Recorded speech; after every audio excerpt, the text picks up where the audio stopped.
Today, with our embassy cap, we are at Oxford University, one of the world's leading universities. 28 British Prime Ministers have been educated here. I'm going to meet Professor Sarah Springman, who until last year was Rector of Switzerland's most prestigious university, the ETH in Zurich. She has moved back to Oxford as the principal of St. Hilda's College. So, who better to ask what makes the UK and Switzerland such powerful science nations? What are the differences between a Swiss and a UK university? And where can Switzerland and the UK cooperate better? So please join me. I have to say, I haven't ever been driven out, I haven't been picked up by a taxi inside college yet. So this is a first. And to be a Swiss taxi with the number plate that says Swiss is fantastic. You were educated in Cambridge, now you're working in Oxford. Wonderful. Is that yes. It's like changing into a football club. Is that as easy as that? It's interesting. At least it's not changing religion, because that would be more difficult sometimes. When you're at one of them as a younger person, and especially when you represent that university in the various sports competitions and the varsity matches, you absolutely want to win. But when you go out into the wider world, actually you meet people who were at Oxford. If you were at Cambridge, did you know so-and-so? And you suddenly find you know people in common. And it is an Oxbridge system. Right. I think it's about people for me, and you get fascinating people at both places. It's different when you move, because all of a sudden, if I'm supporting, and I went to the varsity match in athletics yesterday, I was supporting Oxford. And I feel very, very strongly rooted now at St. Hilda's College. And there's a little secret actually that I can share with you. When I applied to go to Cambridge, I applied to Cambridge and Oxford, applied to Girton and St. Hilda's, and in fact both of them offered me a position, a place. So I just had to say, well, please wait for almost 50 years and I'm coming to St. Hilda's. British university sports is very important, and we just had the rowing, the Cambridge against Oxford. Yes. We had two Swiss, we have three Swiss actually participating at in the male contest. Yes. And Oxford won because they had two Swiss. Two Swiss and Cambridge only had one. Exactly. I love your assumption on all of this. Yeah. But I've always found, and I've looked at students who have performed academically and in their sports, and mostly they get better degrees. Okay. You were Rector here at ETH, now you're at Oxford. These are top of the league tables. How important are these rankings and league tables for universities? I think what the rankings tell me is that an institution is what an institution is doing in terms of its research, its teaching, and the general climate and culture. Right. And students will want to go to a place where they can be taught by the best people. Right. And that's why the numbers of starters at ETH went up, but it doesn't seem to flow over into the other areas where it's important to attract the talent. And attracting talent is at student level and at the academic level. And academics want to come somewhere where they can be able to be in the Champions League and to compete and interact with their colleagues in other countries.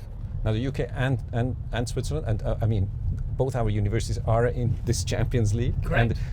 But there are big differences between the universities, and why is it that particularly the UK and Switzerland are doing so well, and what are the main differences between the universities?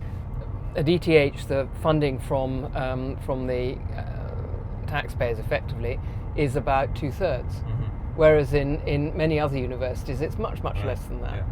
Yeah. And that means that you can choose your students. Right. Yes. So if you choose your students, you get nominally the best students, or you can choose who you think are the best students. I think the reason why Britain and the States are doing so well is because the system that we're being judged on is an Anglo-Saxon system based on the understanding of what a university is for. Europe has been a real benefit for British universities, and universities like Oxford and Cambridge naturally have had very outstanding individuals, very outstanding academics, and they've been able to go and attract additional funds. So it's a lot about funding then. It's a lot about fun, but it's about talent. Right. It's about talent. It's about having the right people and giving them the environment to be successful. And that's why I always argue, please don't check whether I've dotted the I and crossed the T. At the end of the day, it probably doesn't matter to the overall picture. Right. What can be done? Well, what do you think? I find it... Can we do, say, a UK and Switzerland? Well, I tell you what the best solution would be Switzerland and the UK to work together, but in the meantime we should be talking. If you look back at Switzerland and so is there something that you miss particularly from the Swiss way of life? Or I love travelling on trains. Right. I love the elevation difference between being up in the mountains where I've done quite a lot of my research and down by the lakes where I've done my rowing. There's lots of nasty soft soil around there. People want to build on it, so I've done research into that as well. And I feel very strongly linked to ETH and to the university system in Switzerland, also into my little village actually, where I got to know quite a few people. So I do miss it very much. But there might be elements that you don't miss from leaving Switzerland. Of course there are, but on the other hand, I think as an engineer, and this is something that Switzerland has always been amazing about, the value of engineering and the contribution that, for example, my field, the civil engineers, have made, centuries ago in the creation of the Gotthard Tunnel, ETH engineers and all the rest of it. So I think ETH is based actually, or was the idea of the railway, developing the railways. Exactly. I really appreciate the direct democracy. I thoroughly enjoy that. I engage in that. I still do it here. I see you're very diplomatic in terms of I invite you to. I'm in your taxi. I could walk home, but You were always an advocate of this Swiss system where not everybody really is going for university. I think it's outstanding, and I think that the opportunities for young people at the age of 13 to split their path in a way that suits their learning styles, their learning needs, the development of their their brain system and their desires. I think that is very, very positive, and I think the so-called permeability of being able to then, having done an apprenticeship, then go on to do a diploma or go to a University of Applied Sciences, and then sometimes some of them come to us at ETH and do exceptionally well, the strongest ones, and some stay on and do a doctorate, and one in my institute actually then won the medal. The egalitarian nature of that is very important, and I think it respects the challenges in school where quite often there are a majority of young women who go through gymnasium and who graduate, and we lose in a way some of the young men, in my view, still a bit too early. We all talk about how to bring in more women into STEMs. Yeah, but it's interesting. I do think that there is an issue there that should be looked at, not that it should be flipped around the other way. Right. Yeah. But I think that people that should be considered a little bit more than it probably is at the moment. Okay. I'm just being marginally provocative. But say, what can be done to bring in more women into STEM? I mean, you've been sort of a role model. Yes. It's a huge challenge because we need to do something at the ages before puberty, actually. Right. And that's why our professors go out and teach them how to program. Right.